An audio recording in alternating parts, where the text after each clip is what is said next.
Thank you very much, Mr Deputy Speaker.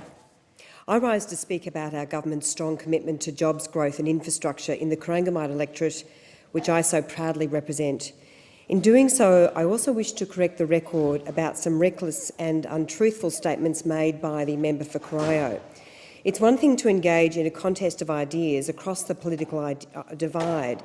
It's quite another thing to mislead the people of Geelong, as the member for Corio continues to do, most recently in yesterday's Geelong Advertiser.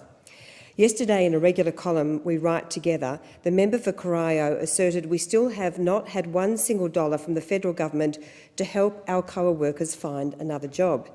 This is blatantly untrue, but as we've seen so often from Labor, don't let the facts get in the way of this story. Our government, Mr Deputy Speaker, has a wide range of programs to assist Alcoa workers as well as all workers in Geelong and across Corangamite. And that's the difference, Mr Deputy Speaker. We don't pick favourites.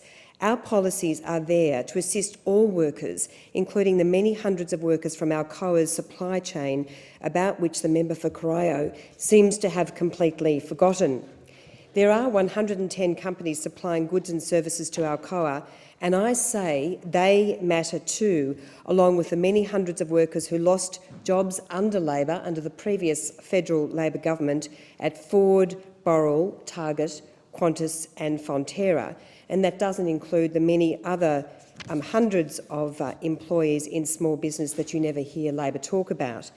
Alcoa's decision to close is terrible. I've been a very strong critic of Alcoa's decision not to give its workforce enough notice, and it's mystifying that the member for Corio has not spoken out on such an important issue.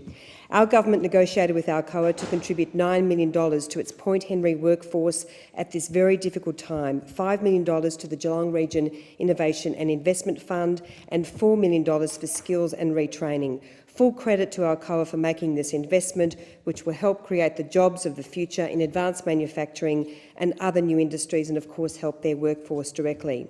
Mr Deputy Speaker, also a number of weeks ago I announced a $500,000 Geelong jobs package which will see us roll out a range of local employment programs to assist Alcoa workers and Alcoa's supply chain.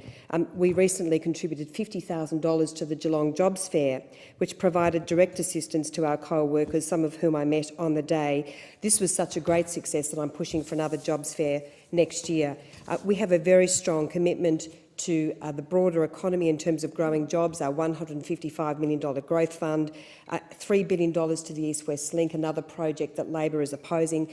That will deliver 6,000 jobs, and that's extremely good for Alcoa workers. Thank you very much, Mr Deputy Speaker.